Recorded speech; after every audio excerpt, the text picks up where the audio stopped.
When you walked into their life, you didn't just enter as a person, you entered as a mirror that didn't just reflect what they pretended to be, but what they truly were. Your presence had a way of peeling back the layers they worked so hard to construct. You weren't trying to investigate or expose. You were simply being who you are, authentic, genuine, and perceptive. But even without trying, you saw things others missed. You noticed the inconsistency between their words and actions. You picked up on the subtle manipulation that others chalked up to charm. You recognized the gap between their public image and private intentions. The truth is, when people live behind masks, they fear anyone who can see through them. The narcissist thrives in environments where people are easily dazzled by appearances. They crave circles where ego is mistaken for confidence and control is mistaken for leadership. But you discerned. You didn't just listen to what they said. You paid attention to how they made you feel. You observed patterns. You asked the questions no one else dared to ask. And most of all, you refused to accept surface-level answers when your spirit was unsettled. Your ability to see through the illusion didn't just make them uncomfortable. It threatened their entire system. A narcissist builds their world on curated perception. But you brought reality into the room. And reality is a threat to anything rooted in deception. You weren't disruptive in behavior. You were disruptive in energy. You didn't yell or accuse. You simply existed in your truth. And when truth walks into the room, lies become naked. Manipulation loses its grip. Pretending no longer works. This is why they began to shift. You may have noticed the defensiveness, the gaslighting, the attempts to make you question your clarity. They tried to blur your vision, not because you were wrong, but because you were right. When a narcissist sees someone who cannot be fooled, they go into survival mode. They attack your confidence, your perception, your emotions, because they cannot afford for you to keep seeing clearly. They may call you too sensitive, too intense, or too much. But what they're really saying is, you're too aware for me to continue playing my game. And that awareness made you irreplaceable, because not everyone carries the courage to confront what's beneath the surface. Most are content with comfort. Most want to maintain the peace, even if the peace is fake. But not you. You had a quiet boldness, a spiritual radar, a kind of wisdom that could not be bought or manipulated. And that made you dangerous. Not in a destructive way, but in a way that brings awakening. You disturbed the false reality they carefully constructed, not with force, but with presence. It wasn't just that you exposed them to others. It was that you exposed them to themselves. You were the reminder of what they tried to forget, the mirror of what they didn't want to confront. And for people who are committed to staying in denial, confrontation feels like betrayal. But hear this, what they called betrayal was actually integrity. What they labeled disloyalty was actually clarity. You refused to participate in the lie. You chose to stand in truth, even if it cost you their approval. And here's the deeper truth. They may have left, but they never replaced you. Because people who expose truth can't be swapped out like a piece of furniture. You were an experience, not a transaction, a revelation, not a role player. Others may come and flatter, comply, or submit, but they won't bring the conviction you carried. They won't spark the inner awakening you did. They won't make them feel seen the way you did, because most people are just looking, not truly seeing. So don't mourn your ability to perceive. Don't regret your gift of clarity. Don't curse the moment you saw too much. That insight was a divine deposit, a sacred assignment. You were meant to walk in truth, even if others choose illusion.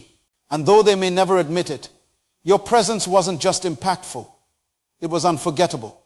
You didn't just walk into their life, you walked in with vision. And no one forgets the one who saw them before they ever saw themselves. They say boundaries are the silent protectors of the soul. They're not loud, they don't shout, but they speak volumes about who you are and what you will not tolerate. And the moment you start establishing boundaries, you will see who respects you and who was only using you. You see, the narcissist isn't drawn to strength. They are drawn to opportunity. They search for access, for open doors in your emotional walls, for spaces in your identity where they can manipulate, control, and dominate. And when you shut those doors, when you start saying, no, you can't cross that line, everything changes. Boundaries don't just protect you. They define you. They tell the world what you are and are not available for. They clarify your standards. And more than that, they preserve your peace, your energy, your purpose. The narcissist thrives in chaos and confusion. Their power is rooted in blurred lines, in gray areas, in emotional entanglement. But when you walked in and made things clear, when you began to honor yourself, speak truth, and protect your space, they lost the very power they depended on. There was a time maybe when you gave too much, you tolerated too much, you justified too much, you saw the potential in them. You hoped, believed, prayed they would change. But growth taught you something important. Potential is not permission.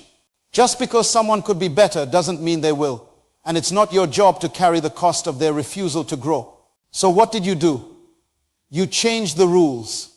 You started saying things like, I will no longer accept disrespect in the name of love, or if your presence disrupts my peace, you don't get to stay.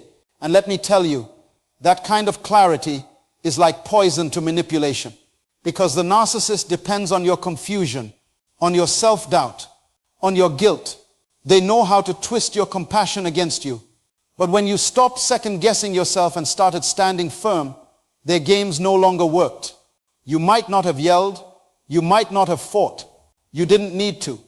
Your silence, your distance, your refusal to engage was louder than any argument.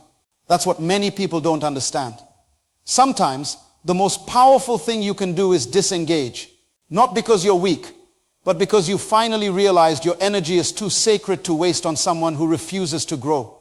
You see, boundaries are not about punishment. They're about protection. You weren't trying to hurt them. You were trying to heal you. You weren't being cruel. You were being clear. And clarity, to someone who feeds on control, feels like rejection. But it wasn't rejection. It was redirection. It was you stepping back into alignment with your values, your peace, your God-given identity. They called it changing. They said, you're different now. And yes, you were. But it wasn't bitterness. It was wisdom. Pain had taught you what love was not. Disrespect had taught you what honor required. And manipulation had taught you how to finally choose you. What made you irreplaceable wasn't that you stayed, but that you eventually refused to be used. That's the turning point. That's when they began to realize they had lost something they didn't fully value until it was no longer available. Because the truth is, narcissists don't mourn people. They mourn the loss of power. And when you set boundaries, when you removed access, when you stopped reacting, they no longer had a script to follow. You stepped out of their cycle. You rose above the game. You didn't just say you loved yourself. You started acting like it. And I want you to hear me clearly, that decision, that spiritual shift, that internal alignment, that's why you couldn't be replaced. Because they can find another person to charm. They can find another crowd to impress. But they'll never find another version of you. The one who looked them in the eye, stood firm in truth, and said, I know who I am, and I will not shrink to keep you comfortable. That's the kind of power no one can imitate. That's the kind of presence no counterfeit can match. You became a boundary they couldn't cross. And that's why they had to walk away. You didn't need validation to feel valuable. That was your silent power. You didn't walk into the relationship asking them to define you. You weren't waiting for someone to tell you who you were, because you already knew. You knew your value before they complimented you. And you didn't shrink the moment they criticized you. That kind of inner awareness unsettles people who depend on control to feel powerful. A narcissist needs to feel superior. They need someone who's unsure of themselves, someone who seeks approval, someone who can be shaped and reshaped to fit their fragile ego. But when you know your worth, you break the mold they try to put you in. This is why they couldn't replace you, because you weren't formed in their image. You didn't need them to clap for you to feel accomplished. Your sense of identity wasn't built on their praise. It was rooted in purpose. That's what made you unshakable. And here's the truth most people miss. When you carry intrinsic value, people either honor you or try to diminish you. The narcissist chose the latter. Not because you lacked anything, but because your self-assurance threatened their illusion of control. You see, the narcissist operates best when they can convince you that you're broken and that they're the answer. But when you don't believe that lie, when you come into the room already whole, already grounded, already centered, they have nothing to manipulate. They couldn't gaslight you into questioning your reality, because your reality was built on something they couldn't access. Truth that makes you irreplaceable. Not because you were perfect, but because you were real. And when someone real meets someone who's performing, the performance begins to fall apart. You became the mirror they couldn't look into for too long, because while they were pretending, you were living in authenticity. You didn't have to fake kindness, fake strength, fake joy. You embodied it. And that kind of light exposes every shadow. They may have acted like they were superior, like they were above you, but that was theater. The applause they sought in public was often their only source of validation. You didn't need an audience. You had peace. And peace can't be faked. It can't be performed. That's why they couldn't imitate you, and certainly couldn't replace you. They tried to find another version of you, someone who would be easier to manipulate, someone they could mold. But what they found was surface level connections. You can replace proximity, but you can't replace essence. You were the essence, the original. And it wasn't just your confidence. It was your ability to stand firm when most would fold. It was the way you didn't need to argue to be right, didn't need to beg to be loved. It was how you could walk away with your dignity intact, while they kept replaying the same broken narrative in their mind. That grace, that strength, that quiet power, that's rare. People who know their value don't chase. They don't bargain for love. They don't stay where they're tolerated just to feel needed. And that's exactly what you embodied. That's why even after they tried to replace you, even after they moved on quickly or painted a different picture to the world, they kept glancing back, because they couldn't find someone who wouldn't break under pressure. They couldn't find someone who wouldn't fall for the same games. They couldn't find someone who loved with the same depth and had the same backbone. That's the danger of being whole in a world that thrives on brokenness. You become the exception, and exceptions are never easily forgotten. So don't ever let their silence make you question your value. Don't let their attempts to replace you make you doubt your impact. Your value was never tied to how they treated you. It was revealed in how you walked away with truth in your spirit and love still in your heart. They didn't discard you because you weren't enough. They lost you because they were never capable of handling someone who didn't need to be completed. You weren't looking for someone to fix you. You were walking in fullness. That's what made you different. That's what made you unforgettable. That's what made you irreplaceable. You didn't need them. They needed you.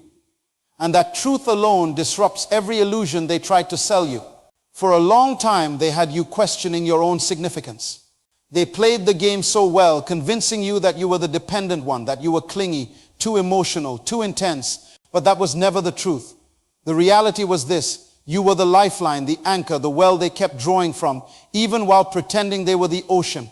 Let's break this down, because until you understand this principle, you'll keep second-guessing your impact. Narcissists are not attracted to the broken. They are drawn to the strong. They don't come after people who have nothing to offer. They seek out the ones with overflowing hearts, with boundless empathy, with emotional depth and spiritual light. Why? Because they need something they cannot produce for themselves. They're not looking for love. They're looking for supply. And you, whether you knew it or not, became their supply line. They needed your validation because they couldn't find value in themselves. They needed your attention because deep down they felt invisible. They needed your belief in them because they had no belief in themselves. So they crafted a performance that would hook you. Words that mimicked love, gestures that looked like commitment, timing that made you feel chosen. But all of it was built on a need to survive through you, not thrive with you. And here's what makes this so powerful. You thought you were being pulled into their orbit because of mutual desire. But in truth, they were orbiting around your light. They couldn't manufacture wholeness, so they stayed close to yours. Every time you forgave them, it reinforced their sense of control. But underneath that control was desperation, because deep down, they knew they couldn't replace what you brought. You brought wisdom. You brought emotional stability. You brought discernment. You brought peace. You brought presence. And these aren't things that can be faked, borrowed, or bought. These are things people either carry or they don't. And you carried them. You still do. Now, if you're wondering why, even after everything, they kept reaching out, or why their replacements never seemed to stick, it's because what they needed wasn't easily replicable.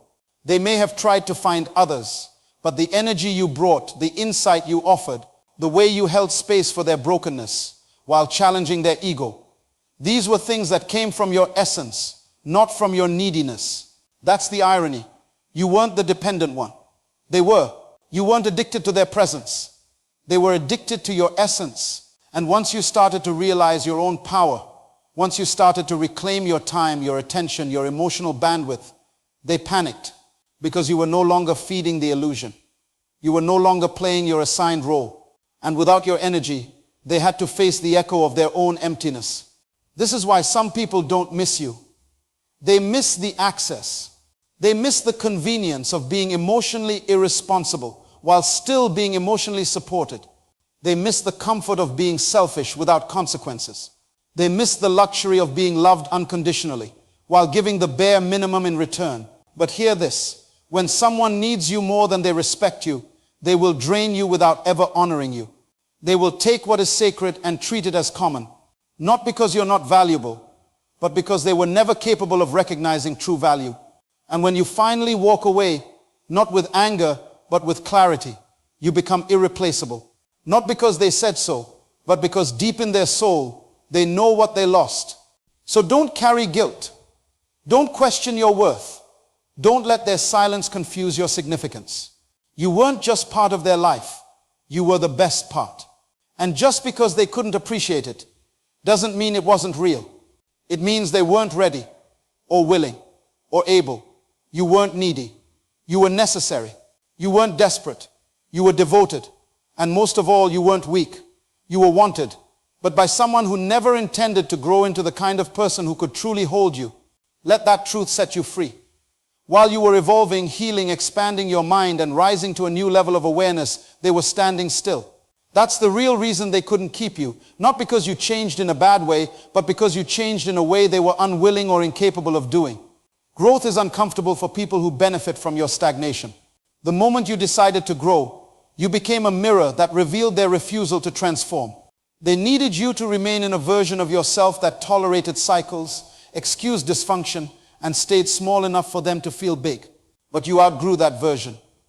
You began to ask different questions. You stopped reacting the same way. You saw patterns for what they were. You didn't just want peace. You began to require it. And that's when the distance started to form. Not because you pushed them away, but because your elevation demanded separation. Growth is a threat to those who manipulate stability.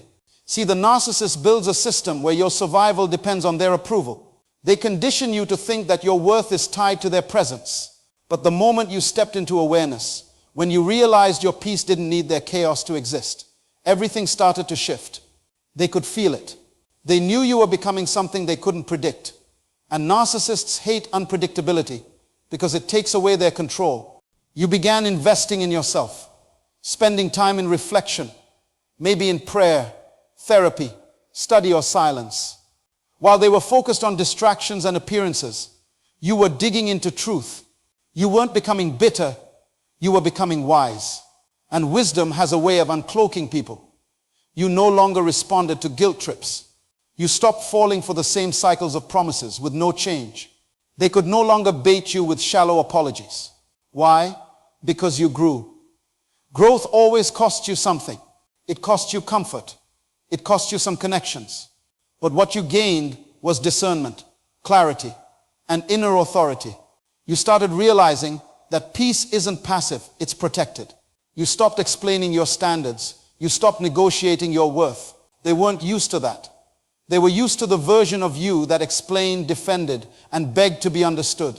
But growth taught you that you don't need to be understood by someone committed to misunderstanding you. You started to feel a disconnection, not because you were withdrawing in bitterness, but because your spirit no longer aligned with manipulation, games, or emotional inconsistency. You no longer got high off of attention. You wanted intention. You weren't interested in being chased. You wanted to be respected. That shift in your spirit made you untouchable to someone who only knew how to operate in dysfunction. Here's the truth they don't want to admit. When you evolve, they lose access. And for someone who once held your heart, your time, your vulnerability, that loss feels unbearable. Not because they miss you as a whole person, but because they miss what you used to tolerate. The version of you that let things slide, that explained your heart 1,000 times, that lowered yourself to make things work, that version no longer exists. They can't manipulate the evolved you. They can't lie to the aware you. They can't play with the focused you. You became too conscious to be deceived, too rooted to be shaken, too whole to be baited. And that's when you knew they didn't walk away from you. They walked away from the version of you they could no longer control. So don't mourn the loss of that relationship. Rejoice in the gain of your identity. You did something they couldn't do. You changed. You faced yourself. You broke cycles. You did the inner work. And you didn't just heal. You evolved. And for those who are committed to comfort, evolution will always feel like abandonment. But you didn't abandon them. You simply refused to abandon yourself. That is why they couldn't replace you. Because your growth created a gap no imitation could fill. You became the evidence of transformation. And the truth is, once you grow, you can never shrink back. You've seen too much. You've learned too much. You've become too much.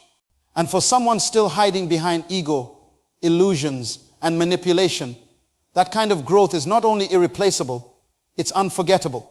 When a narcissist encounters someone with a pure heart, they're often fascinated, but not in the way you might think. See, a narcissist doesn't truly understand love. They study it. They mimic it. They rehearse the performance of it, but they do not feel it. Not the way you do. They see love as a strategy, not a sacrifice. A tool, not a truth. So when you showed up loving authentically, vulnerably, deeply, they didn't know how to respond. You weren't following a script. You weren't manipulating to gain. You were just giving. And that unsettled them more than you know. You loved without agenda. You gave without tracking. You forgave when you had every right to turn bitter. You stayed soft when life had every excuse to make you hard. That kind of love, it leaves a mark. A narcissist might forget your face, your birthday, your words, but they will never forget the feeling of your presence. Because it wasn't artificial. It wasn't manufactured. It was real, and it held up a mirror to everything they lacked. They tried to recreate it after you left. They looked for it in others. Replacements. Temporary surrogates. People they could mold, control, flatter, and drain. But here's the thing. You can't replace a source with a substitute. They realized quickly that charm doesn't equal depth. Attention doesn't equal affection. Compliance doesn't equal connection. What they found in others was performance. What they had with you was purity. That's what makes you irreplaceable. You see, people who operate through manipulation believe everyone else is performing too. They think everyone has an angle. So when you came into their life with sincerity, they didn't believe it at first. They questioned it. They tested it. They even punished it because it exposed them. When someone is empty inside, authentic love doesn't feel comforting. It feels threatening. It shines too bright. It reveals too much. It makes excuses disappear. And that's exactly what your love did. But here's the truth. They won't say out loud. They miss you. Not because of the supply, not because you gave them attention or boosted their image, but because deep down, your love touched the part of them they don't want to acknowledge. The part that longs to be whole, but refuses to heal. They know they didn't earn it, but they got it anyway. And that haunts them, because they know they didn't lose just anyone. They lost something rare. You loved them in a way they couldn't replicate, even if they tried. And they have tried. You didn't just offer affection. You offered safety, emotional safety, a space where they could have learned to be human if they wanted to. But they chose the illusion, the image, the cycle. And you walked away, not because your love failed, but because it refused to keep paying a price your soul couldn't afford. That's a different kind of power, a different kind of strength. You were not naive for loving them. You were not foolish for believing in their potential. You saw the possibility, what they could have been if they surrendered the mask. That was your gift, not just to love, but to see. And what they'll never tell you is that no one has seen them like that since. So let them pretend. Let them post and perform and parade. You already know it's not real. You've seen behind the curtain. And while they try to keep up appearances, you are moving forward with your truth, your healing, your peace. You're no longer trying to convince someone of your worth. You're no longer shrinking to be digestible. You're no longer mistaking struggle for loyalty. They couldn't mimic what you gave them because what you gave them was rooted in who you are. You can't counterfeit authenticity. You can't fake spirit. You can't manufacture light. And that's what you were to them. Light in a house full of mirrors. They didn't destroy your love, they just mishandled it. And now all they can do is remember, you were the original, the standard, the experience that made everything after you feel hollow. That's not heartbreak. That's legacy.